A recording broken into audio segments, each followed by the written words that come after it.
Salam saudaraku, kita jumpa lagi dalam Sabda dan Berita. Saudaraku, kebenaran dan keadilan akan terus terbenam jika bukan Tuhan yang menjadi pegangan. Dan Kristus adalah kebenaran. Dialah yang menjadi kekuatan kita dalam mengambil keputusan. Jika karena kebenaran kita menderita, maka ingatlah sabda Allah. Berbahagialah mereka yang dianiaya oleh sebab kebenaran, karena merekalah yang empunya kerajaan sorga. Saudaraku, apakah jaksa takut akan pembalasan, terancam, atau sudah terpengaruh oleh godaan uang? Kita tidak tahu. Tetapi tuntutan 8 tahun untuk Kuat Ma'ruf dan Ricky Rizal masih terasa ringan. Jauh dari perkiraan atas fakta persidangan bahwa mereka ikut serta dalam rencana pembantaian Brigadir Joshua. Apalagi vonis hakim biasanya lebih rendah dari tuntutan jaksa. Ini membuat kita teringat pada sabda Allah dalam Pengkhotbah 3 ayat 16. Di tempat pengadilan, di situ pun terdapat ketidakadilan. Dan di tempat keadilan, di situ pun terdapat ketidakadilan.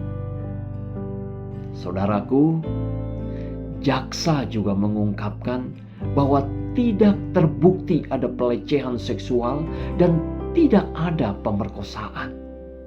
Yang ada adalah perselingkuhan antara Bu Putri dan Brigadir Joshua. Benarkah demikian? Tidak ada bukti-bukti dan fakta yang mengungkapkan adanya perselingkuhan antara Bu Putri dan Brigadir Joshua. Lalu dari mana jaksa menyimpulkan demikian? Tentu tidak cukup hanya dengan hasil tes kebohongan dengan pertanyaan, apakah Bu Putri berselingkuh dengan Brigadir Joshua? Begitu mudah dan enak saja jaksa menyimpulkan hal yang dapat mencemarkan nama baik Brigadir Joshua dan keluarga.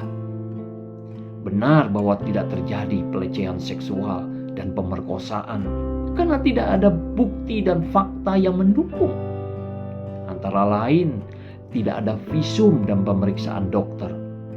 Bu Putri tidak mandi dan berganti pakaian setelah mengalami pelecehan dan pemerkosaan. Tidak trauma untuk bertemu berdua dengan Brigadir Joshua di kamar sesaat setelah kejadian. Dan fakta-fakta lainnya semua tidak mendukung. Akan tetapi, jika pelecehan seksual atau pemerkosaan yang katanya disertai pembantingan di kasur dan di lantai tidak terbukti, mengapa jaksa enak saja menyebut telah terjadi perselingkuhan? Tentu ini pun tidak benar karena tidak didukung oleh bukti-bukti dan fakta di persidangan. Saudaraku, mari kita terus berdoa mendukung hakim agar mereka menjatuhkan vonis seturut dengan kehendak Allah demi kebenaran dan keadilan dalam kasih penyertaannya.